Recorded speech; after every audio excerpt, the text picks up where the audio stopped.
Bonjour à tout le monde. Donc, nous passons directement à la section 2, calcul de la base imposable. Donc, on va commencer avec le résultat fiscal, tel que expliqué par l'article 8 du Code général des impôts. Puis, les produits imposables, l'article 9.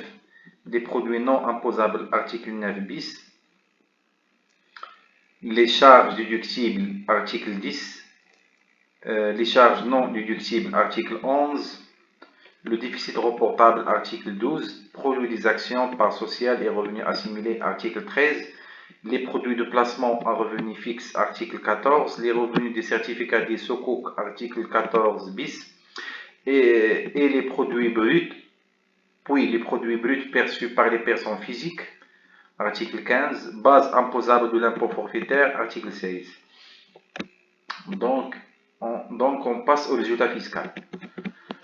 Le Code général des impôts prévoit 4 types de définition du résultat fiscal. D'abord, le résultat fiscal de l'exercice comptable. Le résultat fiscal de chaque exercice comptable est déterminé d'après l'excédent des produits sur les charges de l'exercice, engagés ou supportés par les besoins de l'activité imposable. Donc, l'activité imposable, tout ce qui est charge et produit. En application de la législation et de la réglementation comptable en vigueur. Modifie le cas échéant conformément à la législation et la réglementation fiscale en vigueur, c'est-à-dire l'organisation de la comptabilité selon la loi comptable et bien sûr les modifications selon la loi fiscale. Les modifications, c'est le tableau de passage. Donc les stocks sont évalués au prix de revient ou au cours du jour si ce dernier lui est inférieur et les travaux en cours sont évalués au prix de revient. Le résultat fiscal des SNC, sociétés en nom collectif, les sociétés en commandite simple et les sociétés de personnes. Donc, on a déjà expliqué les sociétés des personnes, l'option pour l'IS et l'IR. Donc, j'ai déjà donné les explications. Donc, pour le résultat fiscal de ce type des 3 sociétés, ils sont similaires par rapport au résultat fiscal qui est déjà expliqué. Et déterminé comme prévu au 1.1 ci-dessus. Donc, ce qu'on a déjà expliqué, ce sont toutes les charges et tous les produits qui sont en relation avec l'activité taxable. Les résultats fiscaux des autres types de sociétés. Les sociétés immobilières transparentes, lorsqu'ils cessent de remplir les conditions, si elles ne respectent pas les conditions qu'on a déjà expliquées, ils doivent déclarer le résultat fiscal selon le principe des charges et des produits qui sont en relation avec l'activité imposable. Également, les coopératives et les associations d'habitation qui ne remplissent pas les conditions, ils doivent déclarer le résultat fiscal selon le principe des charges et des produits qui sont en relation avec l'activité d'exploitation, avec l'activité imposable. Donc, le résultat fiscal des groupes d'intérêt économique. Le résultat fiscal de chaque exercice comptable des personnes morales membres d'un groupe d'intérêt économique est déterminé comme prévu au 1.1. C'est-à-dire ce qu'on a déjà expliqué et comprend le cas échéant leur part dans les bénéfices réalisés ou dans les pertes subies par le dit regroupement. Donc maintenant, on passe aux produits imposables. Les produits qui sont imposables selon le Code général des impôts. D'abord, les produits d'exploitation. Vous avez le chiffre d'affaires, donc tout ce qui est chiffre d'affaires. Vous avez variation des stocks du produit, l'augmentation des stocks, augmentation des résultats, le principe comptable, diminution des stocks, diminution des résultats.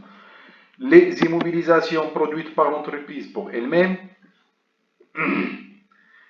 les subventions d'exploitation, les autres produits d'exploitation, les reprises d'exploitation, transferts et charges. Voilà donc. C'est un petit peu le même principe que le plan comptable, mais c'est un affinement fiscal, tout simplement. C'est le plan comptable, mais avec certaines modifications qui sont ajoutées par le fisc. Pardon?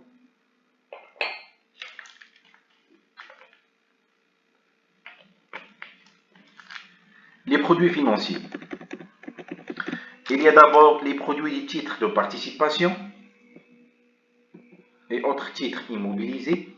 Il y a également les gains de change. En ce qui concerne les écarts de conversion passifs, voilà. D'abord, je dois expliquer c'est quoi un écart de conversion. L'écart de conversion, c'est toute fluctuation du taux de change qui impacte positivement ou négativement l'endettement ou les créances. Donc, au 31-12, chaque entreprise qui a des relations avec des clients étrangers ou des fournisseurs étrangers, elle doit faire un état d'inventaire des écarts des conversions, soit actifs, soit passifs. Bien sûr, les écarts de conversion passifs, c'est un produit imposable. Les écarts de conversion actifs, c'est une charge déductible. Donc ici, bien sûr, on parle des produits, donc les écarts de conversion passifs relatifs aux augmentations des créances et aux diminutions des dettes. On va voir un exemple. Les billets en monnaie étrangère, ils sont évalués à la clôture de chaque exercice selon le dernier cours de change.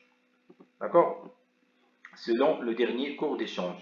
Les écarts constatés suite à cette évaluation sont imposables au titre de l'exercice de leur constatation.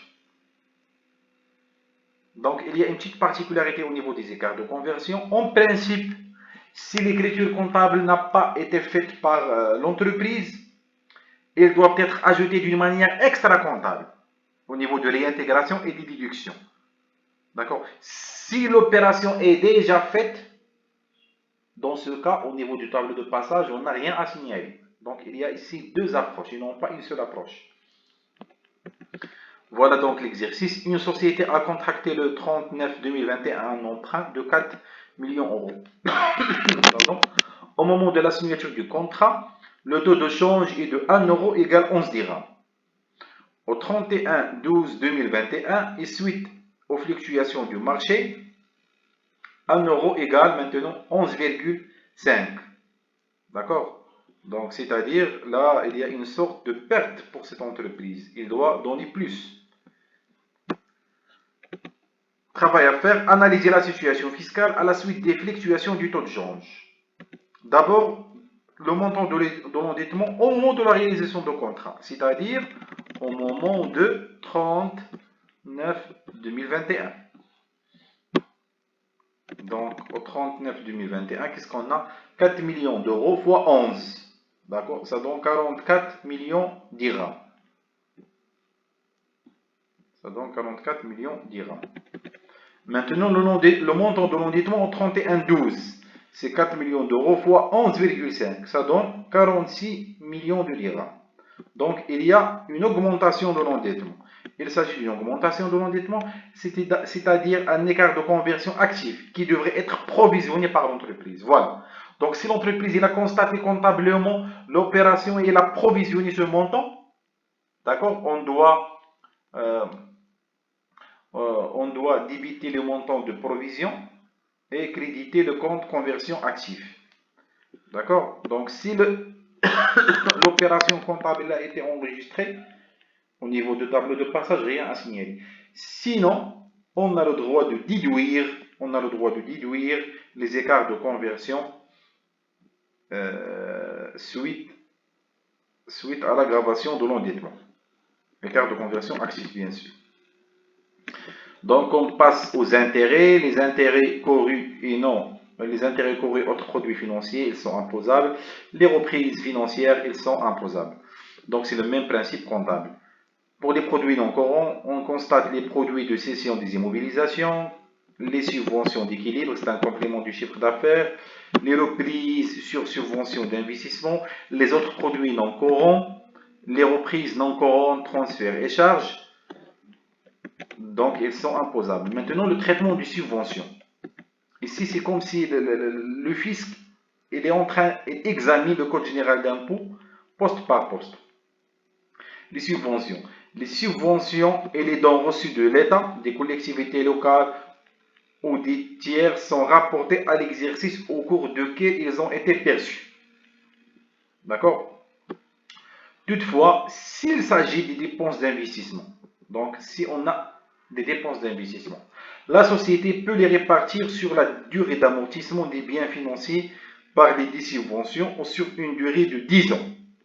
Donc, s'il s'agit d'une subvention d'investissement, je peux prendre le montant, 10 milliards, je le divise par 10, ça donne 1 milliard, et chaque année, je constate 1 milliard comme produit.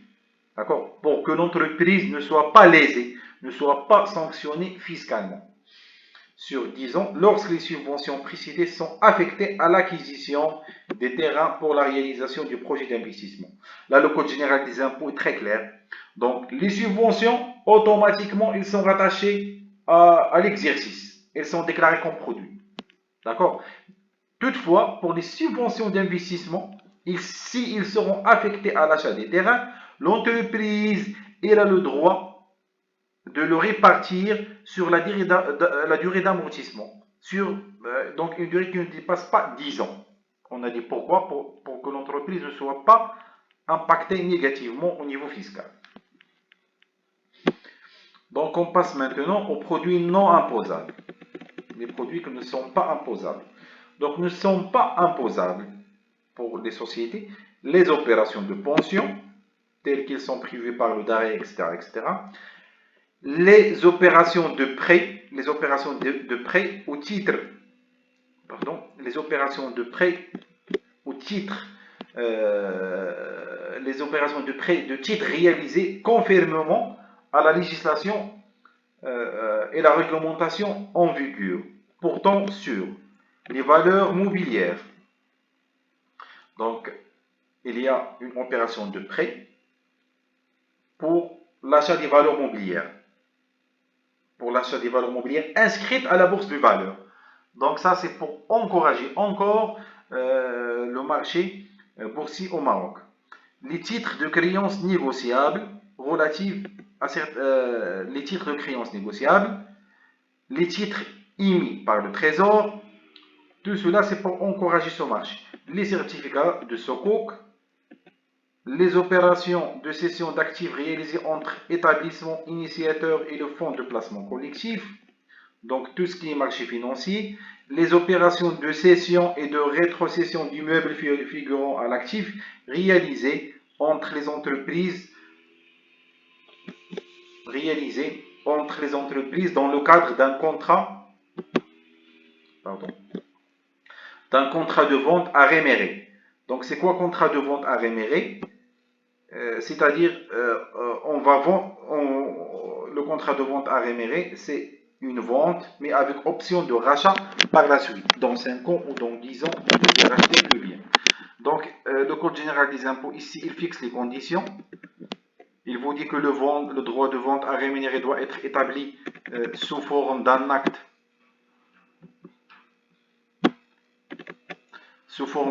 authentique, c'est-à-dire un acte qui est réalisé par un officier public, notaire, etc.